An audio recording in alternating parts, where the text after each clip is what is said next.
Você já cumprimentou o seu irmão ao lado aí? Se não fez, faça agora, neste momento, desejando uma boa noite, dando um sorriso, tirando esse clima sisudo, sério entre nós, né?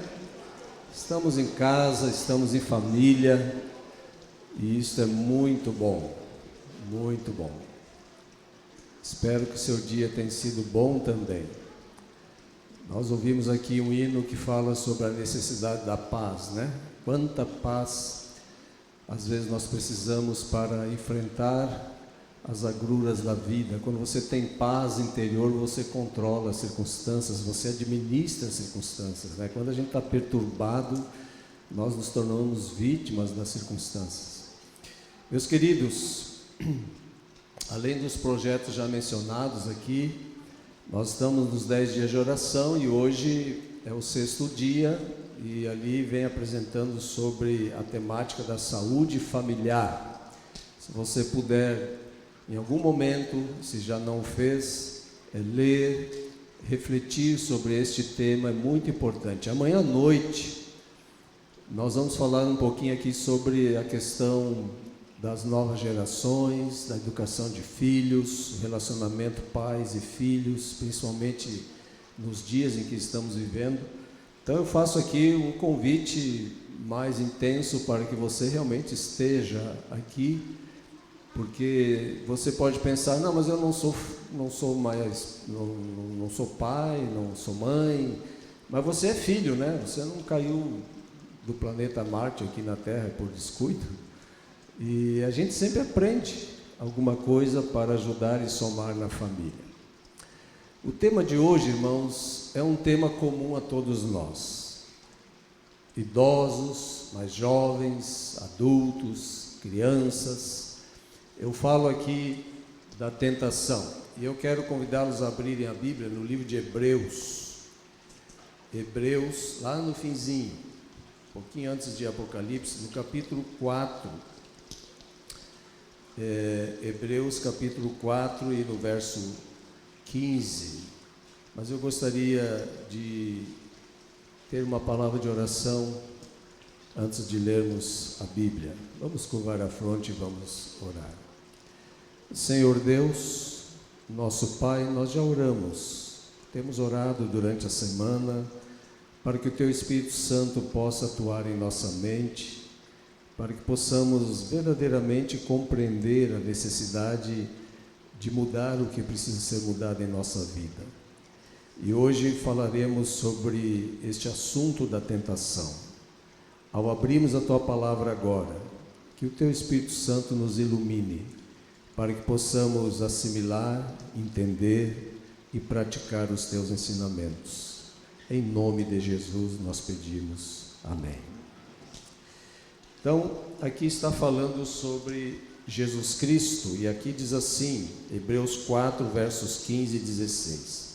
Porque não temos sumo sacerdote que não possa compadecer-se das nossas fraquezas. Esta primeira parte está falando de identificação. Jesus se identifica conosco. Continuando, antes foi ele tentado em todas as coisas, a nossa semelhança, mas sem pecado.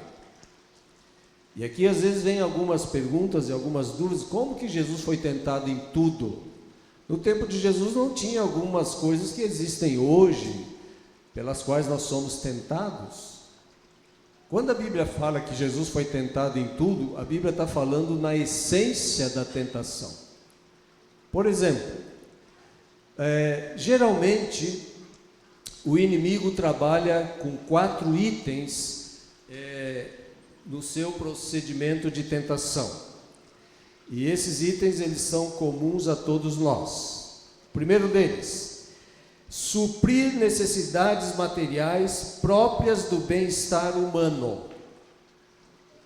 Alimentar-se não é algo de bem-estar humano?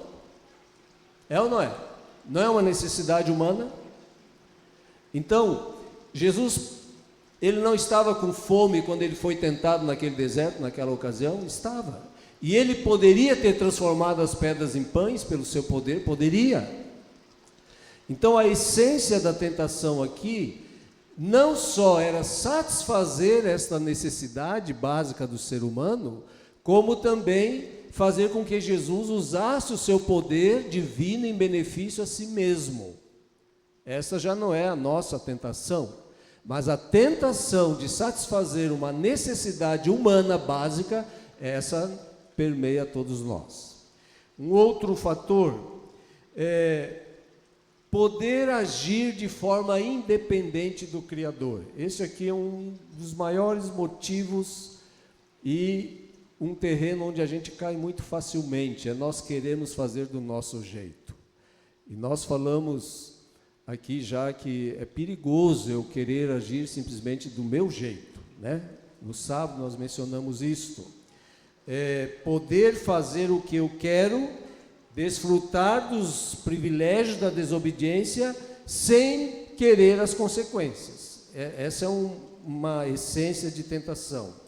Uma outra mais comum também é o orgulho e a prosperidade.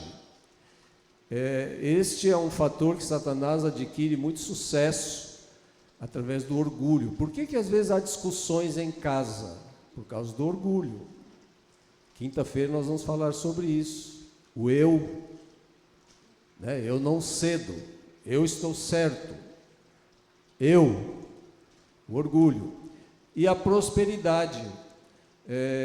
Há um texto do Dom de Profecia, de Ellen White, que diz que há muito mais facilidade em nós cairmos pela prosperidade do que pela pobreza e pela privação, pela simplicidade. E isto é uma coisa muito séria. E um outro fator é o poder e a autoridade sobre os outros. Então essas essências, elas funcionam como base para Satanás nos tentar. E no verso 16, então, ali há um apelo para nós nos achegarmos confiadamente junto ao trono da graça, a fim de recebermos misericórdia e acharmos graça para socorro em ocasião oportuna. Meus irmãos, todos nós temos as nossas falhas, as nossas tentações. E aí, então, aquele diálogo entre o pastor e, às vezes, um membro, né? Pastor, só Jesus na causa, pastor. Eu pisei na bola. Também, pastor, a gente não é de ferro, né? Eu também sou filho de Deus. Eu tenho as minhas fraquezas. E aí? Então, meus queridos, eu começo com esta citação deste autor que diz assim: a tentação se transforma em queda quando o homem para onde não deveria ter parado, homem no termo genérico, tá? Homem e mulher, quando dá ouvidos a quem não deveria ter ouvido, quando olha para onde não deveria ter olhado, e quando experimenta o que não deveria ter experimentado. Então, a tentação se torna em queda quando isso acontece na nossa vida. E quando se fala de tentação, nós estamos falando de diferentes contextos, diferentes objetos, coisas, ambientes para diferentes pessoas. Por exemplo, a comida é uma tentação para alguns ou não é? Sim ou não? Sim. E nós, brasileiros, irmãos, nós temos aqui um privilégio. Você aprende a valorizar algumas coisas do seu país quando você sai do país, viu? Esse negócio de buffet livre, irmãos, não existe praticamente em lugar nenhum, a não ser no Brasil. O rodízio nem se fala. Eu tive a oportunidade, não sei se foi oportunidade ou um prejuízo, né, de visitar um museu na França dentro de um programa de intercâmbio. E no almoço nós fomos comer, eu comprei uma fatia de pizza, uma fatia, né, um triângulo ali, e um suco para beber, 16 euros. Era o almoço. Se você quisesse repetir, tinha que pagar mais 16 euros de novo. Caríssimo. Pouca comida. Num dos nossos colégios lá na Europa, você ia comer, e aí tinha os fiscais ali, né? As pessoas são comissionadas ali, eles colocam uma colher de uma coisa, outra colher de outra, você só repete se sobra, se não sobra, não tem repetição. Só que daí a gente tem que ter um cuidado, irmãos, porque a tentação é terrível. O tal do rodízio, né? Eu já mencionei aqui, uma vez que eu fiz um sermão numa igreja e falei que um grupo de rapazes fez um concurso, quem comeria mais pedaços de pizza num rodízio, e o vencedor comeu 23 pedaços. E aí, quando eu saí fora nessa igreja que eu mencionei, um veio e disse assim: "Ih, pastor, eu comi 32 pedaços já num desses campeonatinhos aí de quem..." Deus tem, é só Jesus na causa, né, irmãos? A gente tem que cuidar, sabe? Alguns incentivos pela comida a gente tem que cuidar. O sexo oposto é uma tentação terrível. Ninguém está livre disso. O poder, o status, a aquisição de bens, o vício, enfim, são áreas em que todos nós estamos sujeitos a sermos tentados. E aí tem um pensamento que diz assim: semeai um pensamento, e a colheita será um ato. Se você semear o ato, a colheita será um hábito. A sequência do ato torna-se um hábito. Por isso que a igreja solicita que a gente reserve 10 dias, houve um programa das 40 madrugadas para formar um hábito. E formando um hábito, nós vamos estruturando um caráter.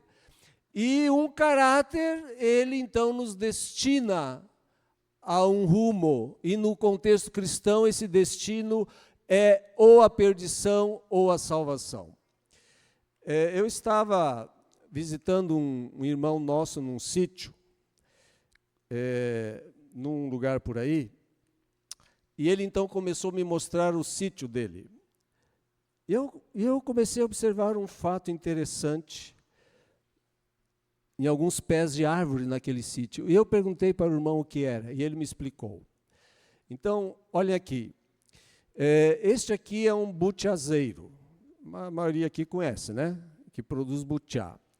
O butiazeiro, no tronco, ele tem aqueles gomos ali. E de vez em quando um pássaro que comeu uma frutinha de uma outra árvore, coloca a semente ali. E essa semente ela vai germinando e vai se tornando numa árvore. Só que ela vai se alimentando da outra árvore. E o processo é de cima para baixo, em vez de ser de baixo para cima. Ela vai sugando a energia daquela árvore, do butiazeiro, e vai como que sufocando, apertando, assimilando ali a seiva. Ali vocês estão vendo o tronco do butiazeiro, ó, já está todo enroscado ali pela árvore, que seria no caso aí uma figueira. E olha só lá, tudo isso lá no sítio desse irmão. Ali até parece a mão, né, apertando o butiazeiro. Coitado do butiazeiro. Ali não tem mais jeito. E quando você vê, está lá só a árvore, a figueira. Tudo começou com o quê, meus irmãos? Uma sementinha. E essa sementinha ela é plantada onde? No cérebro. Bem na parte aqui, que a gente chama de lobo frontal. Parece que são 5 lóbulos. Tem o parental, occipital, não sei mais que tal, mas esse frontal é onde acontece as emoções e as decisões nossa como seres pensantes. De vez em quando é bom dar uns tapinhas aqui para ver se ajeita alguma. É aqui que afrouxa alguns parafusos, né? Mas essa área, irmãos, ela o que entra aqui, as sementes que entram aqui, elas entram pelas janelas da alma, que são os sentidos, a visão, a audição, o olfato, o paladar e o tato. Essas são as portas que permitem entrar ali a semente no nosso cérebro. E aí vem então a questão da tentação. Se você cede uma vez à tentação, cederá mais facilmente a segunda vez. É um processo, é um ato que se torna um hábito. Cada repetição do pecado diminui o seu poder de resistência, cega os seus olhos e suprime a convicção. Então, uma receitinha básica, simples. E alguns pensam, né? Poxa, mas o pastor está falando algo tão óbvio. Mas irmãos, é bom a gente reprocessar algumas coisas. Primeiro, ter um programa de leitura diária da Bíblia. Isso não é opcional na vida cristã. A Bíblia, irmãos, é a carta de Deus para nós. Ah, pastor, mas é difícil de compreender. Não, não é difícil, irmãos. É uma questão de prática, né? Comece a ler, penetre dentro da história da Bíblia, de família, de intrigas, de vitória, de curas, de perdão. Tantas histórias lindas. E você então está ali conectado com Deus. Você está lendo a revelação de Deus, você está se fortalecendo. Outro detalhe, um momento seu, só seu, para orar a Deus. Não é a oração conjugal, não é a oração familiar, é a sua oração com Deus. É aquela oração onde você realmente vai dizer aquilo que está dentro da sua alma, do seu coração, aquela tristeza, aquela mágoa. E parar, irmãos, de sermos hipócritas em nossas orações. Um pastor aí muito famoso contou a história uma vez do filho dele, que eles foram almoçar na casa de um irmão, e o irmão era vegetariano. E o pastor não era, a família não era. E o irmão pediu para o filho, era uma criança, para fazer a oração sobre o alimento, a bênção do alimento. E a criança fez e disse, entre outras frases, Senhor, eu estou triste porque hoje só tem planta nesta mesa. Mas se fosse um adulto, ele ia dizer o quê? Senhor, muito obrigado por este alimento maravilhoso que está sobre essa... E lá por dentro você, né, só plantinha. Nós temos que aprender a sermos sinceros com Deus em nossas orações. Às vezes há dias que você não teve um dia legal, você deve dizer, Senhor, hoje não foi bom. Não foi bom. Eu peço que o Senhor me dê forças, me ajude. Eu estou hoje chateado. Eu achei que o Senhor ia me ajudar nesse ponto, não me ajudou, pelo menos eu não entendi ainda. Me ajuda a entender. Orar a Deus. Envolver-se com atividades na igreja, irmãos. Isso aqui é tremendamente importante para a nossa profissão de fé, é você ter atividades na igreja, qualquer que seja. Mas estar ocupado. Às vezes a gente escutava essa frase, né? Ah, pastor, meu marido só pensa em igreja. Eu digo, que bom, irmã, só eu gostaria que pensasse que é em bar, em bebida, em jogo. Quanto mais igreja, melhor. Não que vá trocar a igreja pela família, não é isso. Mas estar envolvido com coisas da igreja, com coisas de Deus. Isso ajuda a fortalecer a vida e a fé. Não brincar com tentação. Se afastar, desviar. Você está andando na rua, do lado esquerdo, e a tentação passa lá do lado direito, e ela dá uma piscadinha para você.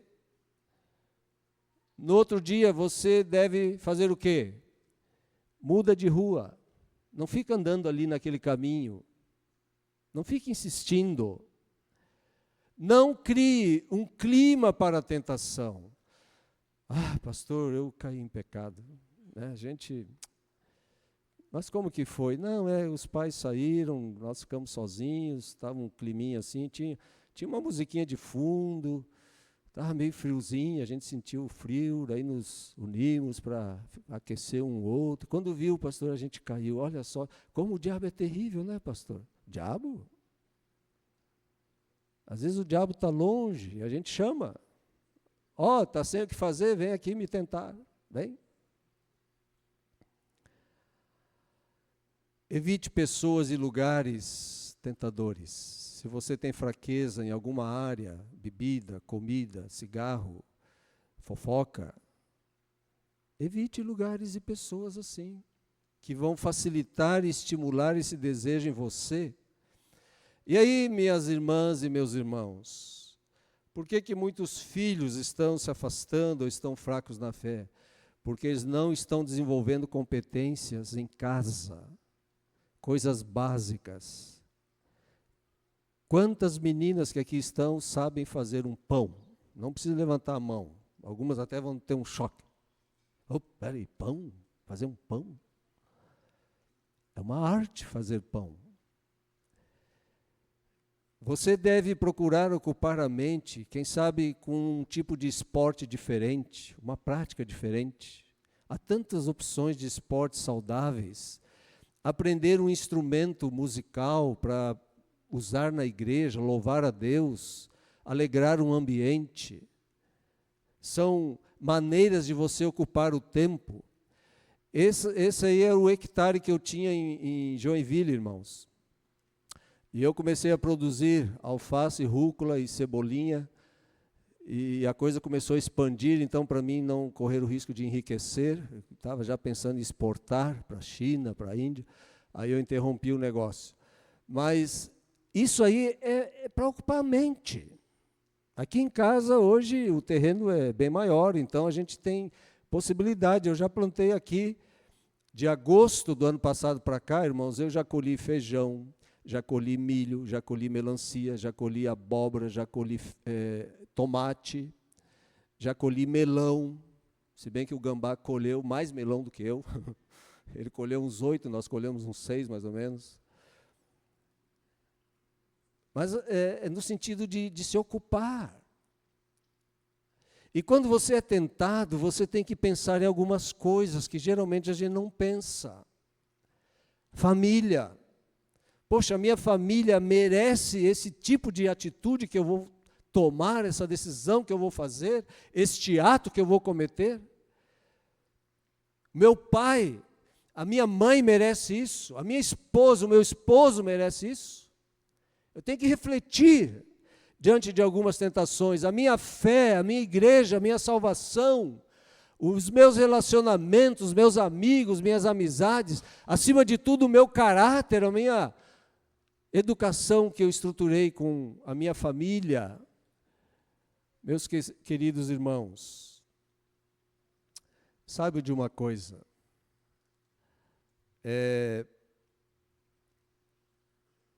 Satanás se aproveita quando você está mais fraco fisicamente, sabia disso? É por isso que nós devemos cuidar para preservar as nossas forças físicas, mentais, as forças vitais, fortalecidas, bem fundamentadas.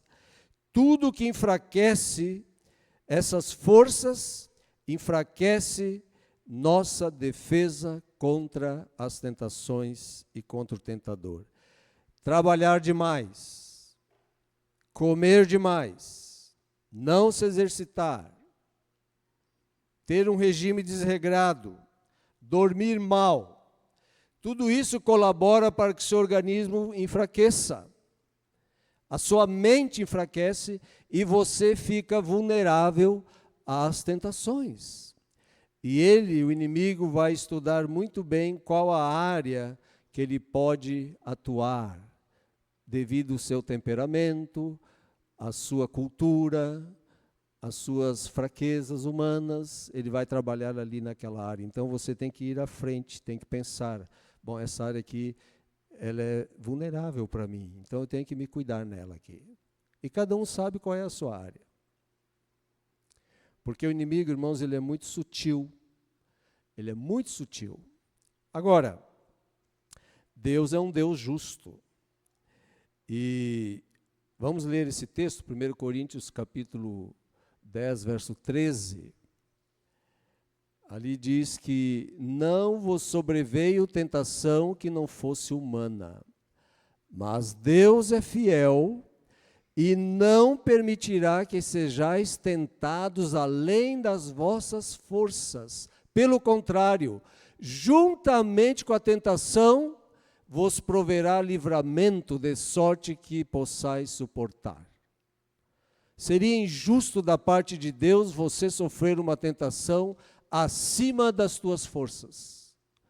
E como Deus, nós estamos estudando na lição, inclusive hoje, falando sobre isso, o livre-arbítrio, o amor, a justiça. Deus não mente. Deus, nos provê o livramento, se eu me dispuser e pedir socorro. Mas geralmente eu me demoro na tentação. E a tentação se torna pecado quando ela se torna o ato. Ela se torna o ato. E aqui está também, então, as lições que podemos aprender com as provas e lutas que enfrentamos, né? Bem-aventurado, lá em Tiago 1,12, bem-aventurado o homem que suporta com perseverança a provação, porque depois de ter sido aprovado, receberá a coroa da vida, a qual o Senhor prometeu aos que o amam. Portanto, irmãos, o nosso desejo é que você e eu possamos nos prevenir diante das tentações. Elas surgirão, mais cedo ou mais tarde, de uma maneira mais intensa, menos intensa, mas elas vão surgir, elas estão pairando no ar. E você e eu devemos ser sensíveis à voz do Espírito Santo, para não cairmos em tentação. É nesse sentido que Jesus nos auxilia, porque Ele foi tentado, Ele sabe, na sua bondade e misericórdia, o que nós sentimos quando estamos sendo tentados. Por isso que eu preciso trabalhar um pouquinho mais a minha mente, irmãos. Eu não posso ter uma fé cega, eu não posso simplesmente ser movido por emoções, eu tenho que ter um pouco mais de raciocínio diante das tentações e fazer uma análise. Eu vou fazer um negócio que aparentemente é muito bom, vai dar lucro, vai dar sucesso. Você tem que sentar, tem que orar, tem que refletir, pensar. Não entre, como se diz assim, de peito aberto. Analise. Porque Satanás pode estar por trás desse aparente bom negócio para te derrubar e afetar a tua fé. As escolhas, né? Já falamos aqui, para o casamento. As pessoas às vezes vão tão facilmente para um relacionamento tão solene que é o casamento, é uma instituição divina. E aí vem os problemas, e Satanás interfere. Porque ele quer ver a imagem de Deus denegrida na tua vida e na minha vida. E como é triste, diz um professor uma frase que a culpa é um péssimo travesseiro. Agora, se eu errei, eu caí na tentação, meus irmãos, Deus perdoa. E nós, como igreja, precisamos também trabalhar um pouquinho mais sobre essa questão do perdão. Às vezes, quando alguém comete um erro entre nós, no nosso meio, parece que aquela pessoa adquiriu uma lepra, adquiriu uma doença contagiosa, e quando ela senta, as pessoas meio que se afastam, cortam a comunicação, e aquela pessoa que errou, caiu, e que mais precisa de uma mão, um erguimento, uma força, às vezes ela é mais pisoteada, mais isolada. E aí vem aquela frase de Gandhi, né? Mahatma Gandhi. Dizem que um dia alguém perguntou para ele por que ele não se tornava cristão, porque ele era um homem bom. Ele foi um homem que causou uma revolução num país daquele tamanho, sem dar um tiro, sem usar uma arma. E ele respondeu assim: eu não me torno cristão, porque os cristãos constituem-se no único exército que mata os seus feridos. Duro isso, né? Então, quando nós errarmos, ou se nós erramos, vamos confiar no perdão de Deus e vamos demonstrar disposição em perdoar a pessoa para que ela possa se reerguer e sair daquele lamaçal, daquele atoleiro que está lhe prendendo no pecado. Tem você caído em tentação? Está você lutando com alguma tentação? Eu gostaria neste momento, irmãos, de orar. Depois nós vamos cantar e vamos fechar o culto, mas eu quero orar neste momento por você e por mim, para que Deus nos auxilie nesse contexto de tentação, porque isto, enquanto Jesus não voltar, vai ser uma realidade na tua e na minha vida. Aqueles que puderem, dobre os seus joelhos. Nós estamos numa semana de oração. Vamos buscar em oração o poder de Deus diante das tentações.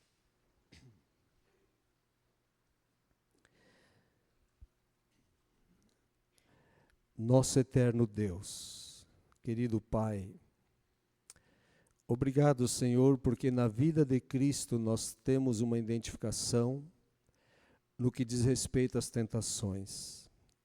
Jesus, em essência, foi tentado em todos os aspectos, de independência, de apetite, de agir sozinho, em benefício próprio, usando o seu poder divino. Jesus não teve sossego no seu ministério enquanto aqui esteve, porque Satanás tinha como propósito derrotá-lo. Mas Jesus foi vencedor. E pela sua vitória nós também conquistamos a nossa vitória. Pela sua justiça nós somos considerados justos, mesmo com os nossos pecados. Pai, nesta noite eu quero orar por isto. Em primeiro lugar, para que o Senhor nos dê força e percepção diante das tentações, para não cairmos em erro. Sejamos mais sensíveis à voz do Teu Santo Espírito. Possamos ter mais contato com a Tua Palavra, com as atividades na igreja. Conforme diz Colossenses 3, verso 2, possamos pensar mais nas coisas do alto. Como está escrito em Filipenses 4, 8, que a nossa mente seja ocupada com coisas puras, com a verdade, com aquilo que é bom, de boa fama. Que o nosso cérebro seja revestido desse tipo de pensamento. Mas, Senhor, se nós estamos aqui entre nós, com alguém sofrendo pela culpa de um erro, de um pecado, conforme cantamos e ouvimos também na mensagem musical, que o Senhor dê paz a esta pessoa. E que esta paz lhe dê condições de se erguer, de se reestruturar, deixar o erro para trás e viver uma nova vida em Cristo. É o que eu te peço, Senhor, já agradecido e confiante no nome e nos méritos de Jesus, o nosso Salvador. Amém, Senhor Deus. Amém.